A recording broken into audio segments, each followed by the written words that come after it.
Dhe më gjërësisht në lidhje me shpenzimet, preferencën e shqiptarëve, por edhe të huajve, për të festuar natën e ndërimit të viteve, do të diskutojmë me zotin Kujtim Dervishi, kryetari i shoqatës bujtinave dhe restoranteve shqiptare. Përshëndetje, mirë se erdhët, zotin Dervishi. Faleminderit juve, jemi për herë të fundit kam përshtypjen për 2025, por patjetër do të bëjmë bilancin në 2026. Shqiptarët preferojnë të festojnë në shtëpi apo lokalet, të paktën bujtinat, restorantet janë plot në këtë natë? Si që keni vënë edhe juve, tashmë është bërë mod që shqiptarët, sidomos qytetet, festojnë nëpër restorante, hotelet ndryshme, brenda dhe jashtë Shqipërisë, kuptohet, po edhe Shqipëria është bërë mjaft tërheqëse. Për të huajt. Cilat janë zonat që preferojnë më tepër, sepse normalisht festa ndërimit të viteve nuk kupton që duhet gjejmë një vend malor me të borë po patëm fat, por kam përshtypjen që edhe Bregdeti preferohet nga, sepse edhe njësitë akomoduese që janë aty, organizojnë oferta mbase dhe jorse për shqiptarët. Si mas sontajëve që kemi neve, Tirana zë vend të parë kuptohet, pastaj vjen Bregdeti, Durrësi, Vlora, edhe Saranda, sigurisht dhe Korça, pastaj zë vend veçantë, edhe veriu Shqipërisë, gjithë bujtinat pothuajse janë të rezervuar për sa i përket mbrëmjes vitit të ri. Ka kosto për një familje, në ndoqëm një kronik, pak më parë nëse e kalon në shtëpi një familje me 3 apo 4 persona, shpenzon rreth 25.000 lekë të reja gjithmonë. Po, tani ajo varet nga kategoria e restoranteve dhe hoteleve, kuptohet, ka çmime që janë të larta, ka dhe çmime që janë përshtatshme edhe për publikun, por mendoj që si vjetë nuk ka pas një rritje kush e di se çfarë të çmimeve. Sigurisht një vend veçantë për sa i përket kostës asaj mbrëmje është muzika, edhe nga muzikantët cilësor, kuptohen, këngëtarët me emër, ato sigurisht e rrisin pak çmimin e mbrëmjes, por gjithsesi mendoj që është e përballueshme për ato shtresën e mesme, kuptohet. Sigurisht ka dhe shumë familje që e festojnë pranë familjeve tyre tradicionale. Është edhe traditë kalimi i festës. Kanë ardhur dhe njerëzit e tyre nga jashtë, nga emigracioni, janë bashkuar këtu dhe sigurisht festojnë festat deri nga data 5-6 nga java e ardhshme e muajit e vitit të ri. Po, deri në të paktën datën 4 që është e diel, kam përshtypjen do t'jenë baret, restorantet, bujtinat do t'jenë plot, sepse edhe shumë emigrant janë rikthyer në Shqipëri. Keni, po. Shiko, risi është këtë vit, ose mund të themi këto vitet e fundit, që edhe emigrantët tonë që janë në për emigracion, sjellin këtu, përveç familjeve tyre, sjellin dhe të huaj nga vendet e tyre, nga Italia, nga Gjermania, sjellin për të treguar se si festohet në Shqipëri. Ka të huaj këtë vit? Po, ka shumë të huaj këtë vit, edhe po të veshre. Kanë zgjedhur Shqipërinë. Po, kanë ardhur goxha të huaj, kuptohet, edhe tani po të themi që Shqipëria është bërë atraksion i kërkuar për gjithë huajt që jo vetëm për verën, por edhe për dimrin. Sigurisht, po edhe për këtë sezon. Sa të rëndësishme janë investimet apo paketat që bëjnë në restorantet, zotë Dervishi, pikërisht për natën e ndërimit të viteve, por edhe në net apo ditët në vijim? E ke qenë fjalën? Për paketat që bëjnë. Për paketat, po. Shiko, paketat variojnë, domethënë nga 5.000 lekë treja personit, domethënë deri në 15.000 lekë treja, 20.000 lekë treja personit, flas në restorante kategorisë. Sigurisht, duke përfshirë dhe akomodimi, fëmijët, po sigurisht kanë një çmim të reduktuar, kuptohet. Mendoj që thash është e pranueshme për kushtet që jemi sot. Vjon tjetë juglindja zotë Dervishi e preferuar për Korça, po Gradeci, fshatrat përreth të preferuara për ndrimin e viteve? Shiko, apo harta është zgjeruar në Korça, po sigurisht harta është zgjeruar goxha e turizmit shqiptar, siç e tham, domethënë këtu synohet që për të pushuar gjatë gjithë vitit. Gjithë festat të ndryshme janë shtrinë gjithë Shqipërinë, po të vesh re ka marrë një zhvillim goxha edhe po Gradeci, mund të themi që ka filluar edhe të konkurrojë Korçën për sa i përket edhe çmimeve, akomodimeve, njësi akomoduese të cilat i ka mjaft cilësore.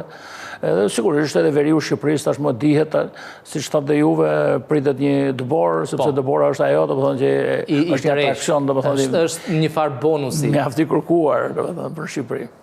Ndërkohë, zotë Dervishi, jemi në mbyllje të 2025-ës, por përgatitjet kanë përshtypjen kanë filluar edhe për 2026-ën.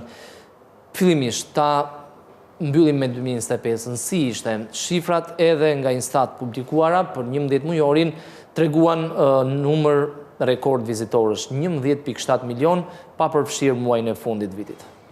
Shiko, gjithnjë turizmi në Shqipëri nga vitin vit është në rritje, të jemi realistë. Neve, edhe qeveria shqiptare sigurisht që analizon dhe nxjerr defektet që mund të kemi lënë pas, kupton, që vitin e ardhshëm sigurisht neve të bashkohemi trendet evropian për në shumë drejtime, sidomos shërbimin, sepse njësitë akomoduese tuk e ne janë të nivelit lartë, po shërbimi sigurisht ka nevojë për kështu. Unë ju e kam thënë dhe herë tjera, ka një kompanie huaj franceze e cila dhe më thonë më shtet pikërisht standardizimin, certifikimin e këtyre subjekteve turistike të cilat do t'i bashkohen trendit evropian. Dhe më thonë, Shqipëria, pavarësisht se këtu është një pretendim sepse po rriten çmimet e hoteleve, po të vesh re fqinjet tanë i kanë dyfish çmimet. Po rriten, por janë sërish më të lira. Sigurisht, edhe kjo është, domethënë, që bën diferencën. Neve thashë kemi gjithë vëmendjen dhe po të veç re dhe shkolla profesionale janë përqendruar pikërisht, domethënë, ke trajnimi i stafeve profesionale që shërbejnë, domethënë, turizmit. Kompanitë e kanë kuptuar, kompanitë flas duke nisur nga pronari, administratori apo administratorët e kanë kuptuar rëndësinë e trajnimeve për të pasur shërbim më të mirë dhe njëkohësisht edhe certifikim për atë shërbim që ofron. Shiko, unë pa përmendur emra, do të thënë me këtë kompaninë franceze e cila kemi krijuar një marrëveshje, kam bërë disa sondazhe së bashku me këtë në disa hotele me 4-5 hyje, kur ai ka testuar, ka parë që njësitë akomoduese këtu ke neve, duke përfshirë Tiranën, Bregdetin, Vlorën, Himarën e gjithë këto, do të thënë ai çuditet, do të thënë sepse çalon pak shërbimi përsa i përket, thash, zhvillimit të turizmit që po merr Shqipëria. Edhe sigurisht që ka dhënë projektet e veta, ka dhënë dhe më thënë mundësit e veta, dhënë se si neve mund të arrim në ato standarde që kërkohen sot. A i ka bërë një krahasim. Para 20 vitesh edhe Franca ta ka qenë nivelin tonë. Tashmo është në këtë nivelin. Pas ai është proces që përmirësohet me kalimin e viteve. Sigurisht, po edhe Shqipëria besoj që është në rrugën e duhur përsa i përket turizmit, se duke parë që turizmi është vërtet një hallkë e rëndësishme e ekonomisë shqiptare. Patjetër. Është sektori më i madh aktualisht. Sektori më i madh është vërtet. Zot Dervishi, po realisht po investojnë kompanitë, ju e pat në këndvështrimin e tregut, por kompania e kupton që realisht duhet investoj, sepse në disa raste i duket si para i investuar kot, trajnimi stafit, kjo edhe për faktin që stafet mund të lëvizin dhe nuk mundet përgatis dikë i cili nesër largohet. Unë po ju them një fakt juve, ishim në një hotel mjaft cilësor të në Tiranë, që patëm dhe një takim me të, edhe hoteli në momentin që neve flasim nuk ishte menaxher, ai francezi u çudit si është e mundur, si mund funksionoj. Si mund funksionoj, një biznes pa i menaxher ose pa i rrjet stafi të kualifikuar, të cilët çmimet duke shikojnë çdo gjë. Absolutisht, por çmimet duke ne rritën në fakt edhe për subjektin, për akomodim, por rritën për shërbimin, sepse neve për ushqimin zem vend të parë, mos themi që kulinaria duke neve është qeshja mitort, është e vërtetë. Edhe sigurisht po synojmë për këtë, domethënë, edhe kjo kompania franceze është interesuar të hapë edhe një shkollë profesionale këtu nivelit lartë për të kualifikuar këto stafe që të shërbejnë hoteleve me 4-5 hyje. Po nga ana tjetër, duhet të ketë qëndrueshmëri zotë Dervishi, sepse nëse sezoni është 4 apo 5 muaj, dhe pastaj një punonjës i sektorit turizmit ripushim pjesën tjetër të vitit, atëra i gradualisht është detyruar të gjejë një punë tjetër duke u larguar gradualisht nga sektori turizmit. Pra duhet ketë këtu edhe politika mbështetëse nga ana e qeverisë. Pikërisht këtë dha dhe kompania franceze të ide dha hotelet që ka Bregdeti jonë, për shumë gjatë periudhës jashtë sezonit mund të jenë me një çmim rreth shumë të reduktuar, tha, kupton? Të ulet tha, ama funksionojnë gjatë gjithë kohës, tha. Që ndrojnë hapur. Për të mbajtur stafin në punë, edhe për të mbajtur hotelet që mos të amortizohet, kupton? Edhe kështu që kjo është domosdoshme. Do të kopjojmë patjetër ato që janë të avancuar për sa i përket turizmit. Rëndësi ka të zgjedhim modelet më të mira që na përshtaten edhe neve. Absolutisht po. Ndërkohë, sërish tek 2025, zot Dervishi, ku mendoni se duhet ose çfarë përveç shërbimit duhet përmirësojmë tjetër në 2026?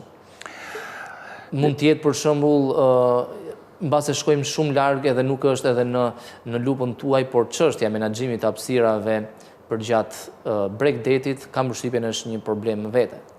Shiko, këtu ke neve sigurisht që masa ka marrë qeveria përsa i përket sezonin turistik, po është e domosdoshme. Ndërtimet do të pezullohen gjatë asaj periudhe, sidomos në vijën bregdetare, që flasim ne, nuk do të ketë ndërtimet. Golemi ka qenë këtë verë për shembull. Pastrimi kantier. Duhet të jetë parsor, do të përmirësohet pastrimi përsa i përket sezonit plazhit kryesisht, domethënë që ka më shumë me turinë më shumë, do të menaxhohet nga pushteti vendor, nga bashkitë. Ka mjaft probleme, domethënë përsa i përket stacioneve të mjeteve publike, pikat e informacionit, sigurisht rrjetet sociale kanë ndikimin e vet, por unë mendoj që në Tiranë duhet fillojë, do të ketë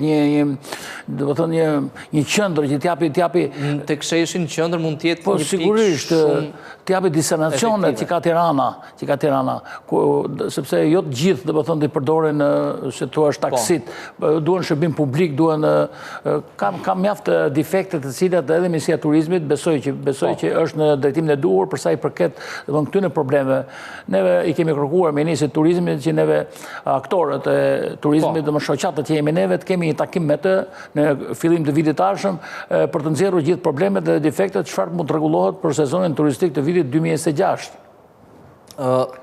Nëse largohemi nga sezoni turistik dhe nëse përjashtojmë njëkohësisht edhe festat e fundvitit, Krishtlindjet, vitin e ri, si jemi me sezonin dimëror?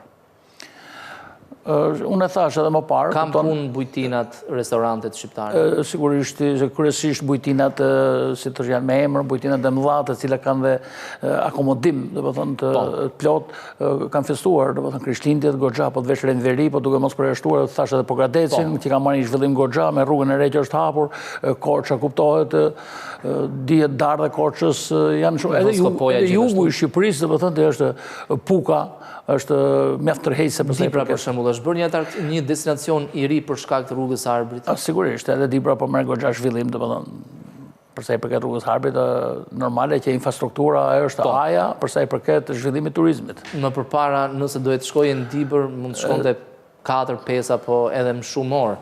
Tashmë për një orë je në Klos.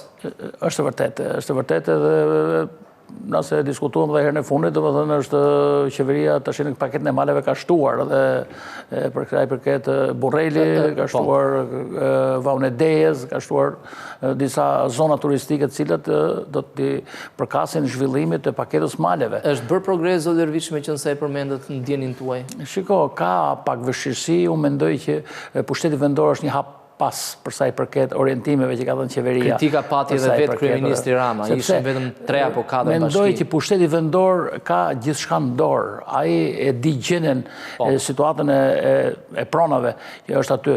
Unë mendoj edhe kam thënë edhe herë tjera, pushteti vendor duhet shkojë ke investitori, jo investitori ke pushteti vendor. Duhet ta ndjeki. Është pushteti vendor që e di potencialin e zonës vet. Absolutisht. Kritika pati se ishin vetëm 3 nëse nuk gaboj që kishin bërë gati. Edhe i ka me përpikmëri ku ka zona, do të thënë që mund të ketë mbivendosje pronash dhe këto që ai mund të qartësojë me një herë, do të një kohë shumë shkurtër. Pse kjo vonesë, zot Dervishi? Nuk kanë staf, nuk kanë mundësi?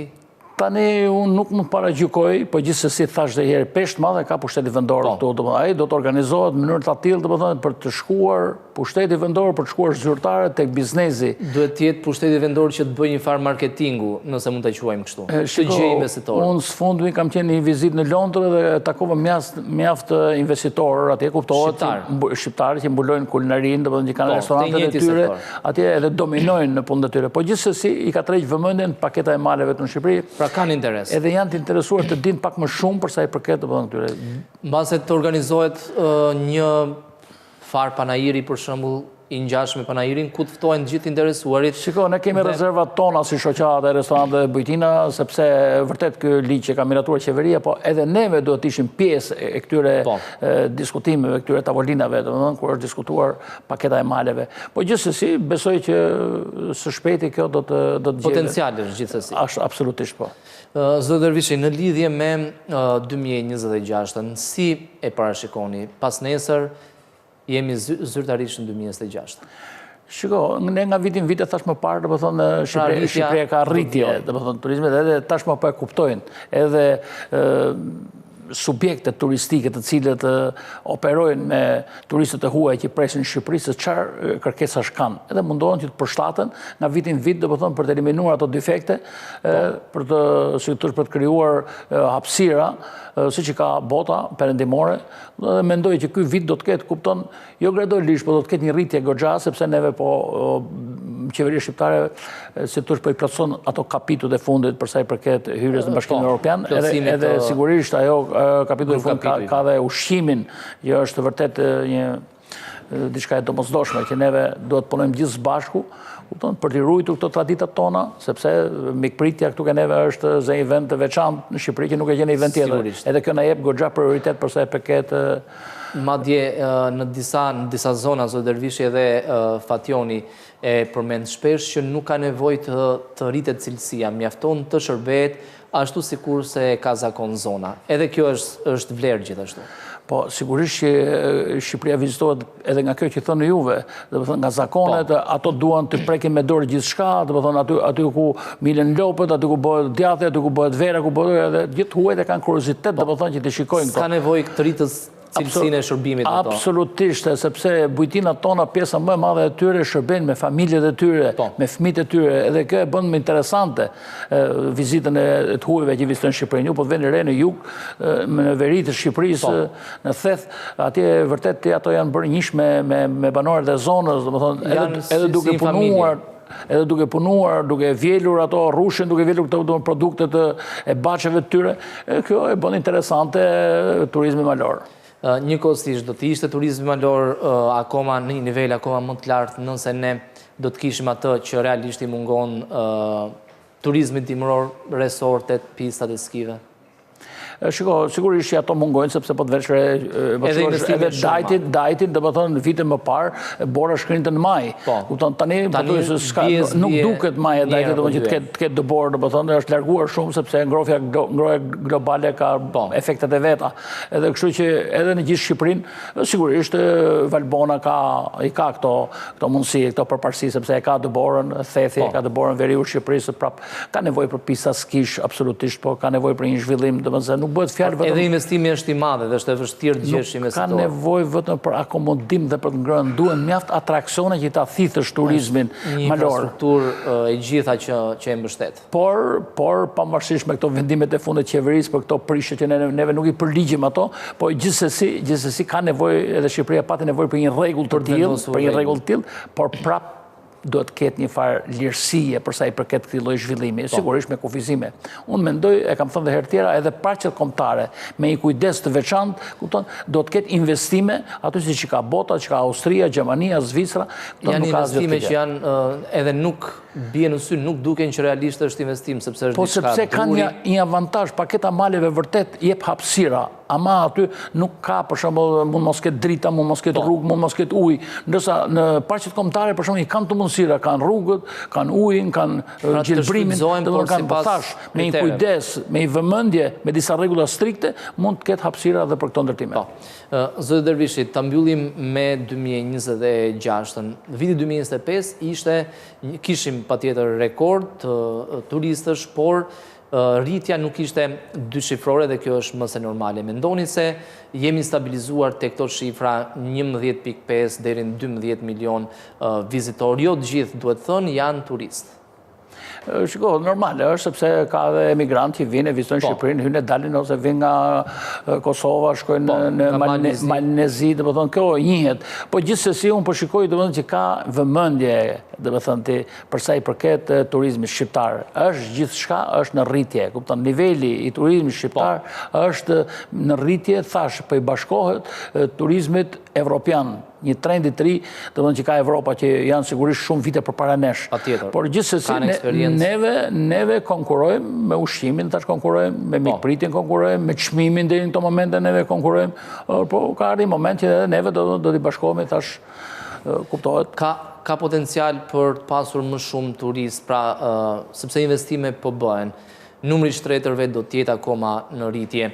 Ka kapacitet, por edhe në kuptimin që të mos na kthehet në një bumerang, në efekt negativ dhe pastaj krijojnë shumë probleme për shqiptarët që punojnë dhe jetojnë këtu. Shiko, do pak organizim përsa i përket thash edhe një herë rrugëve. Rrugët kanë një problem të madh, po të veni re në kohë sezoni, ose dhe tani, po të veni re gjithë Tirana, po të është bllokuar në ka piku, nuk shkohet dot në aeroport, nuk shkohet dot në Durrës, nuk shkohet, do të thonë që qeveria do të japi prioritet rrugëve, sepse ato janë zhvillim. Edhe ato nuk do të pengojnë turizmin. Duhet të ketë rrugë dyqësore, duhet të ketë rrugë, domethënë, për të zhbllokuar këto situata, kupton? Kështu që mendoj që qeveria sigurisht i ka të qarta, do të thonë se këto janë pikat nevralgjike, do të thonë që pengojnë trafikun, kjo është një domosdoshmëri. Problemet tjera i zgjidh privati. Infrastrukturën do zgjidhë shteti. Po, shërbimet, infrastrukturën, ujin, dritat, patjetër, rrugën. Kjo është detyra e shtetit. Privati pastaj. Privati ku duhet fokusohet? Privati fokusohet thash ke shërbimi, ke produktet, ke rregullit pastërtia, do të thonë si edhe për promocioni ka një vend veçantë, përsa i përket gjithë subjekteve të cilët sot më në rrjetet sociale ka hapësira goxha, do të thonë që mund të reklamosh biznesin tënd, ka kompani të cilët reklamojnë Shqipërinë, juve keni bërë një punë të lavdrueshme si media, po edhe mediat ndërkombëtare flasin dita ditës për përsa i përket pikërisht turizmit shqiptar. Unë mendoj që Shqipëria shumë shpejt do të plotësoj kushtet për të rreshtuar në trendin evropian, do të thonë, të turizmit botror. Të shpresojmë. Dhe çështja e punonjësve është stabilizuar? Paka shumë me ardhen e këtyre filipinezëve. Po. Janë cilësor, zoti Dervishi? Janë cilësor, janë të rregullt, janë korrekt përsa i përket punës të filipinezët. Sigurisht kryesisht këto përdoren, do të thonë, në për restorante, në për hotele, në për kuzhina, në për sanitare, e këto. Por edhe menaxher, do të thonë, ato janë ambientuar, kanë pak vështirësi me gjuhën, unë kam dhe unë një punonjës të tillë, do të thonë, për shembull jam shumë i kënaqur duke krahasuar me rregullin që kërkohet me fjalë, ato janë të përshtatur. Ato gjërat të cilët ja ka kërkuar që në fillim, ato i respektojnë me përpikmëri. Edhe kjo vlen shumë. Zoti Dervishi, ju falenderoj që ishit në studio. Ju falenderoj juve, ju uroj një vit të mbar. Gëzuar gjithashtu.